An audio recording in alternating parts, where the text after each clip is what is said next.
Soyons honnêtes. Vous avez probablement imaginé à quel point ce serait cool d'apprendre instantanément quelque chose. Bam, vous claquez des doigts et soudain vous jouez de la guitare comme une rockstar, vous parlez espagnol couramment en 5 minutes, ou même vous faites un salto arrière devant votre crush de 6e. On a tous eu ce fantasme, parce qu'apprendre de nouvelles compétences, ça ressemble à un super pouvoir. Mais maintenant qu'on est adulte, ce fantasme a un peu changé. On n'essaie plus d'épater nos camarades. Maintenant, on essaie juste de s'en sortir dans le monde réel, mieux coder, parler avec assurance lors d'entretiens, comprendre l'argent, la tech, l'IA et la vie en général. Le problème, c'est que la plupart d'entre nous sont nuls pour apprendre de nouvelles choses. Pas parce qu'on est paresseux, mais parce que personne ne nous a jamais appris comment vraiment apprendre. Chapitre A. Pourquoi on galère à apprendre? Retour à l'école un instant. Vous vous rappelez comment on nous apprenait à mémoriser des faits justes pour un examen? Capital, dates historiques, formules de maths.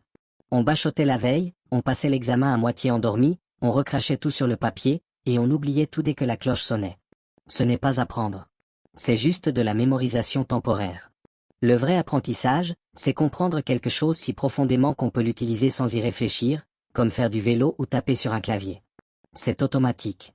Chapitre 2. La vraie erreur, trop d'infos d'un coup. C'est là que beaucoup se plantent. Quand ils veulent apprendre un truc nouveau, ils se gavent d'informations. Tutoriels en rafale, dizaines d'articles lus, chaque ligne surlignée, 5 vidéos YouTube en plus, et au final, rien ne reste. Pourquoi? Parce que recevoir des infos n'est pas la même chose que les maîtriser. Regarder quelqu'un cuisiner ne fait pas de vous un chef, et lire sur la natation ne garantit pas que vous ne coulerez pas. Le vrai progrès arrive quand vous passez de l'entrée à la sortie. On n'apprend pas en regardant, on apprend en faisant. Chapitre 3. Apprendre, c'est un sport de contact. Petite analogie, imaginez que vous voulez apprendre à nager. Vous lisez des bouquins, regardez des nageurs olympiques sur YouTube, mémorisez la technique parfaite. Mais la première fois que vous sautez dans l'eau, panique. Vous coulez. Et là vous réalisez, ah ouais, en fait je ne l'avais jamais fait. Apprendre, c'est un sport de contact. Il faut se mouiller, littéralement. Observer ne suffit pas, il faut expérimenter. Chapitre 4. La règle 80/20 de l'apprentissage. Parlons d'une arme secrète, la règle 80/20, ou principe de Pareto. 80% des résultats viennent de 20% de vos efforts. Ça marche aussi pour apprendre. Par exemple, pour apprendre une nouvelle langue, pas besoin de connaître 10 000 mots. Commencez par les 1000 mots les plus fréquents. Ils couvrent plus de 80% des conversations quotidiennes. Même principe pour la guitare, ne cherchez pas à apprendre tous les accords possibles. Maîtrisez quelques accords de base d'abord. Ces 20% vous mèneront à 80% du résultat. Concentrez-vous sur l'essentiel, laissez tomber le reste. Chapitre 5. Le rappel actif. Soulevez des poids, avec votre cerveau. Une technique ultra efficace, le rappel actif. Au lieu de relire quelque chose 10 fois, fermez le livre et essayez de vous souvenir de ce que vous venez de lire. C'est plus dur, et c'est justement le but. Ça force votre cerveau à bosser, à se débrouiller un peu. Cette petite lutte renforce vos connexions mnésiques. C'est comme soulever des haltères, on ne devient pas fort en regardant les poids, mais en les soulevant. Le rappel actif, c'est de la muscu pour le cerveau. Chapitre 6. La répétition espacée. Ne bachotez pas. Le bachotage peut sembler productif, mais c'est un piège. Vous oublierez tout en 2 jours. Une meilleure méthode? La répétition espacée, révisez un peu chaque jour sur plusieurs jours. Par exemple, au lieu de 6 heures d'affilée, 30 minutes par jour pendant 12 jours. Chaque fois que vous revisitez l'info, votre cerveau doit la ressortir, et chaque répétition renforce la mémoire. C'est comme un chemin en forêt. Au début, c'est envahi, à la 5e fois, c'est clair et facile à suivre. Chapitre 7. Pratique délibérée. Pratiquez ce qui est dur. On a tendance à répéter ce qu'on sait déjà, mais le vrai progrès vient de ce qui nous pose problème. C'est la pratique délibérée. Inconfortable, frustrante, mais c'est là que ça se passe. Si vous apprenez à dessiner, ne faites pas que des smiley. Essayez les mains, les visages, les angles compliqués. C'est comme ça qu'on monte en niveau. Chapitre 8. Enseignez même si vous êtes encore en apprentissage. Pour retenir quelque chose longtemps, enseignez-le. Même si vous n'êtes pas encore expert. Pourquoi? Enseigner oblige à organiser ses idées, à expliquer clairement, et à repérer ce qu'on ne maîtrise pas encore.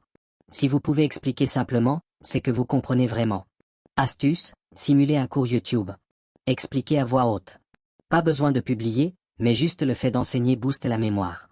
Chapitre 9. Utilisez tous vos sens.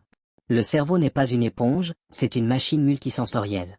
Plus vous mobilisez de sens, plus l'apprentissage est solide. Pour une langue, ne lisez pas juste. Écoutez des natifs, parlez, écrivez, regardez des vidéos dans cette langue. Mixer visuel, audio et action physique crée des connexions neuronales solides. C'est comme mettre plus de colle pour que ça tienne. Chapitre 10. Rendez ça fun. L'apprentissage n'a pas à être barbant. Plus c'est fun, plus vous progressez vite. Fixez des petits objectifs, suivez vos progrès, récompensez-vous, défiez un ami, utilisez des applis avec points, badge ou streak. Chaque petite réussite libère de la dopamine, la molécule de la motivation. Votre cerveau se dit, c'est agréable, faisons en plus. Transformez votre séance d'études en mini-jeux vidéo. Chapitre 11. Éliminez les distractions. La plus grande ennemie de la concentration, téléphone, TikTok, Instagram, se révèle sur un singe qui mange un gâteau. Tout ça détruit l'apprentissage profond. Le multitâche n'existe pas. Donc quand vous apprenez, concentrez-vous, mettez le téléphone en silencieux, fermez les onglets inutiles, mettez un minuteur, et laissez votre cerveau bosser sans interruption. Chapitre 12. Repos et sommeil. Travailler plus longtemps ne veut pas dire apprendre mieux. Votre cerveau a besoin de repos pour traiter l'info. Le sommeil organise ce que vous avez appris, renforce les connexions et élimine les déchets. Bachoter toute la nuit? Contre-productif. Faites des pauses, dormez assez, reposez votre esprit. L'apprentissage continue même quand vous dormez. Chapitre 13. L'état d'esprit. L'état d'esprit, c'est tout. Si vous pensez être mauvais pour apprendre, vous resterez bloqué. Si vous croyez pouvoir progresser, vous le ferez. C'est le gros mindset. Dire je suis nul pour apprendre vous bloque. Dire je ne suis pas encore bon ouvre une porte. Ce mot encore change tout, il dit à votre cerveau que c'est possible. Et quand c'est possible, on continue.